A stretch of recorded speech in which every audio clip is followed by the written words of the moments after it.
Bonjour à toutes et bonjour à tous, on se retrouve aujourd'hui avec une nouvelle vidéo pour cette fois-ci voir un petit peu ce qu'il y a dans cette boîte là, donc la tour.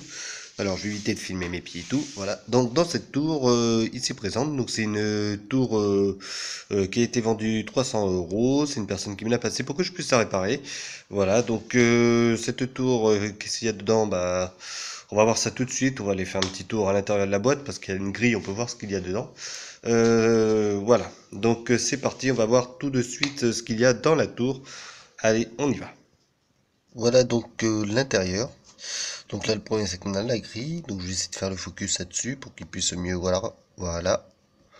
Alors là à l'intérieur, donc on a le processeur, voilà, la carte mère. Alors la petite dans la carte mère c'est une mini ITX, voilà. C'est vrai qu'on voit pas super bien, voilà, là c'est mieux. Avec donc le processeur, c'est un Intel Celeron, voilà, c'est une carte MSI et bah, on voit qu'il n'y a pas du tout de ventilateur, c'est une fan NES, comme ça se dit maintenant. Et donc il n'y a absolument aucun bruit qui en ressort, ça en tout cas c'est sûr, parce que je l'ai déjà allumé et tout pour justement le réparer. Et il n'y avait absolument aucun bruit. Donc on va aller voir tout de suite au-dessus. Donc là on voit qu'il y a deux emplacements de mémoire. Donc une en haut qui est pleine et l'autre sur la droite qui est vide. Il y a deux prises SATA. Donc c'est du SATA. Alors je crois que c'est du SATA 2. Je suis pas très sûr. Faudrait la démonter pour mieux voir parce qu'on voit pas super bien. Moi j'ai marqué SATA 1, SATA 2, mais ça c'est les numéros de prise. Et après bah, tout le reste, bah, il n'y a pas de PCI, de port PCI ni rien. C'est vide autrement. Voilà. Allez, on va retourner au-dessus. Maintenant, voilà, c'est fait. Maintenant, ce que l'on va faire, c'est que on va pouvoir l'allumer, la bête ici présente. Voilà, donc là c'est parti, on l'allume, ça va apparaître ici normalement. Donc évidemment la tour, le clavier, souris, l'écran, bah c'était en plus, hein, c'était une télé, mais sinon il y a un autre écran. Voilà, voilà. Et donc là c'est Windows 10 qui démarre. Voilà, comme on peut le voir, il met bienvenue et tout. Donc je ne mets pas plus loin tout simplement parce qu'il y a le prénom. On va éviter de mettre le prénom de la personne à laquelle j'aurais pas le PC. Voilà un petit peu la bête, donc Windows 10, hein, normal. Hop, je fais le focus là-dessus, nickel. Donc, qu'est-ce qu'il y a dedans? Donc, c'est ce que je vous ai dit, hein, de toute façon, je vous l'ai montré.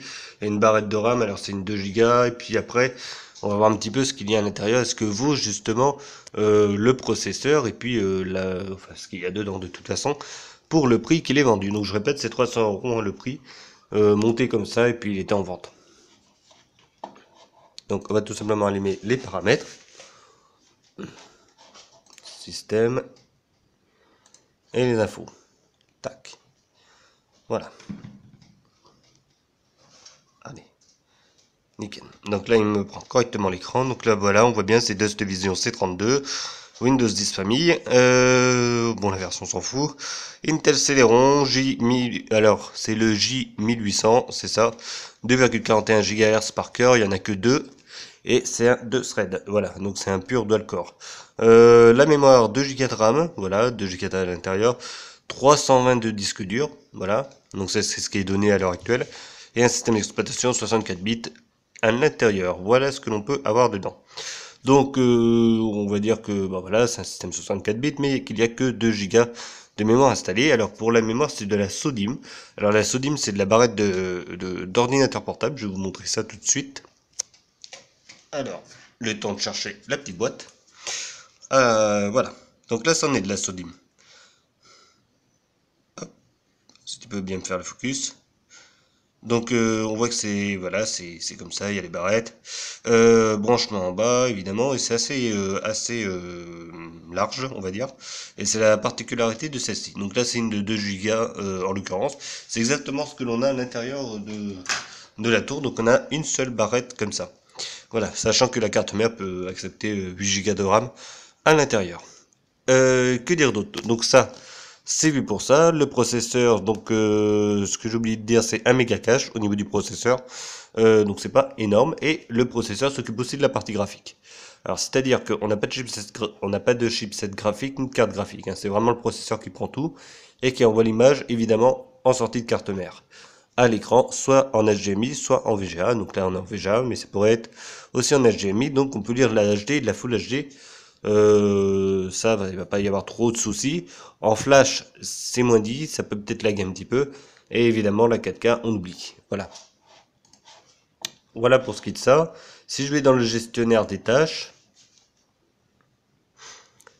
voilà, donc là on a le processeur, on oublie, la mémoire, 1 Go de mémoire utilisée sur 2 Go. Donc 53% utilisé, c'est déjà pas mal, hein, on va dire. Surtout qu'il prend pas les 2 Go entièrement, 1 Go 9 seulement. Voilà. Vitesse 1333 MHz, donc ça ok, c'est de la DIMM. Alors je vais l'agrandir un petit peu. Voilà. Emplacement utilisé 1 sur 2. Alors, j'avais pas vu mais on peut pas, voilà, faut que je fasse focus. Emplacement utilisé 1 sur 2, ok, et voilà. Au moins on a vraiment tout, hein. Ça c'est plutôt pas mal. Et le processeur, voilà, le processeur, tout est ici. Donc là on voit bien que c'est un socket, 2 cœurs, 2 processeurs logiques. Donc voilà, donc 2 cœurs, 2 threads. Donc c'est vraiment pur dual core, hein. Il n'y a pas 2 cœurs, 4 au total en virtuel. Donc non, c'est vraiment 2 seulement. Voilà. Voilà ce que l'on peut dire un petit peu de la machine. Donc maintenant si j'allume Firefox, donc je vais l'allumer. Alors un petit peu comment ça se passe. Voilà, donc là j'ai allumé Firefox, ça y a pas de souci. Je vais tout simplement sur YouTube pour faire un petit test vite fait. YouTube j'aurais pu le marquer dans la barre d'adresse, mais c'est pas grave. Ça revient au même. Alors là on peut voir ici il y a de bugs d'utiliser, hein. C'est vrai que c'est pas super net avec l'écran, plutôt la caméra de l'appareil. Mais voilà. Donc là, j'ai ma vidéo qui a démarré. Donc là, en l'occurrence, il n'y a pas de souci. On va voir un petit peu comment ça se passe avec les performances. Là, hop, je vais faire ça. Voilà. Donc bon, la mémoire ok. Processeur, bah, il bascule à 25%, il va un peu plus.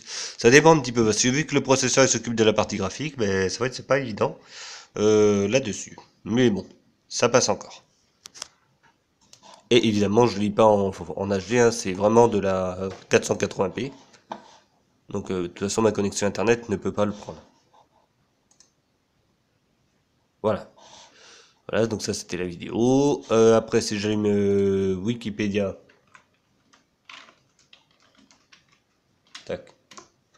Voilà. Ça, c'est fait. Maintenant, je vais allumer LibreOffice. Hop, je vais me décaler un peu parce que sinon on va avoir le nom. Tac, LibreOffice. On va attendre qu'il se charge, évidemment, ça y est, pas de souci. Voilà, un document en écrit. On va lancer aussi VLC. Alors VLC, pour ça, hop, on retourne par là. Oh, qu'il est beau le mur.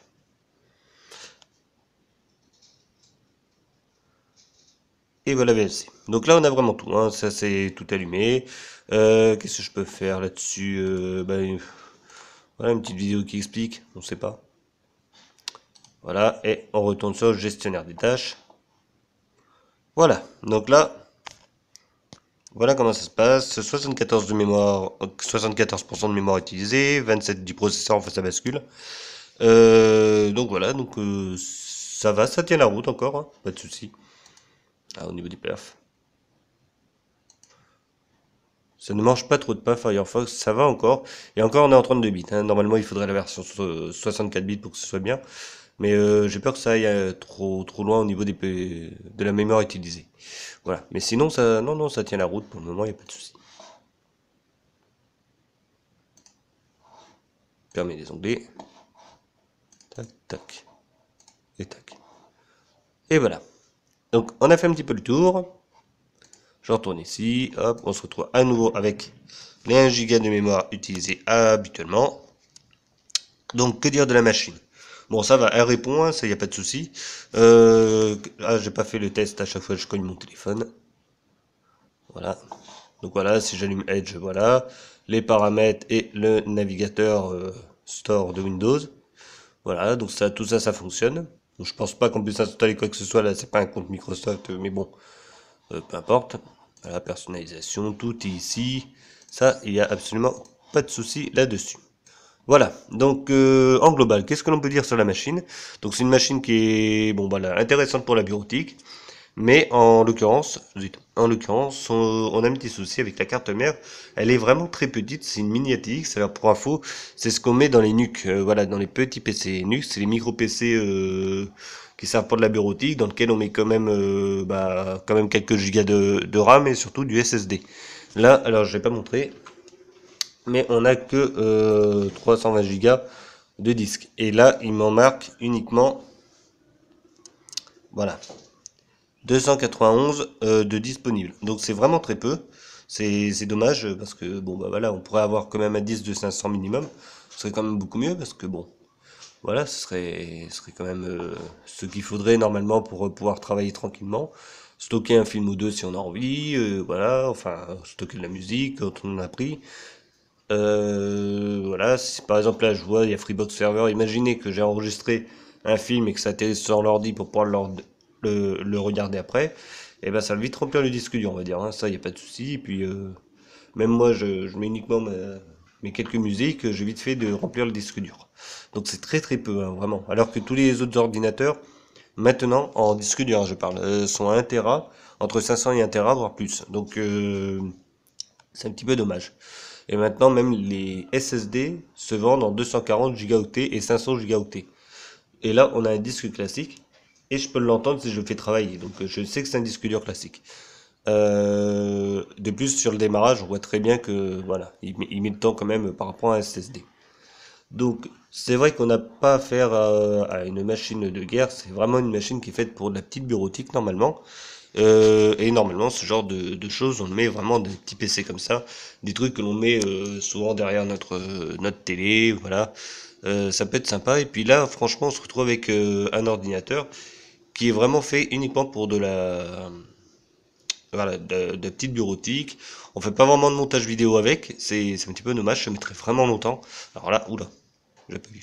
Ça mettrait vraiment longtemps, donc ça, c'est un petit souci. De plus, ce processeur ne peut pas se chauffer parce qu'il n'y a pas de ventilo, donc obligatoirement, voilà. Pour le prix, vu que c'est vendu à 300 euros, c'est vrai que ça aurait peut-être été pas mal d'avoir quand même 4 Go de RAM, un minimum. Même les PC qui sont vendus à 300 euros en PC portable sont pourvus de 4 Go de RAM aussi à l'heure actuelle. Ou alors c'est des tablettes et c'est un Windows 32 bits généralement, donc c'est pas 64, hein. Voilà. Et ensuite le Windows 8 qui avait un intérieur de base préinstallé.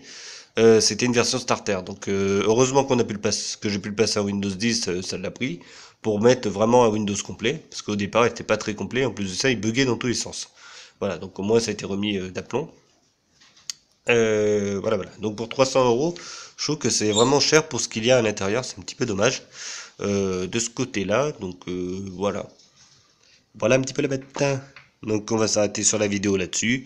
Le bilan global de tout ça, bah, c'est une machine qui est vraiment trop chère pour ce qu'il y a à l'intérieur.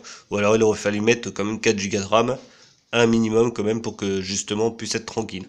Voilà, parce que moi pour ce que j'utilise habituellement, enfin la façon dont j'utilise l'ordinateur habituellement, il y a toujours un truc internet allumé, de temps en temps je joue des documents Office, et ça part vite dans les tours au niveau de la RAM, donc c'est un petit peu dommage je trouve d'avoir si peu. Mais bon, à voir par la suite. De toute façon il y aura une mise à jour de Windows 10. Par la suite, il faudra voir en plus comment ça va gérer tout ça. Voilà, allez, on se retrouve pour une prochaine vidéo. L'ordinateur, je vous rappelle, c'est Dust Vision C32. Un ordinateur vraiment bas de gamme dans un prix milieu de gamme. Donc c'est vraiment dommage, sur tout point de tour, d'avoir fait ça. Allez, on se retrouve pour une prochaine et à bientôt pour une prochaine.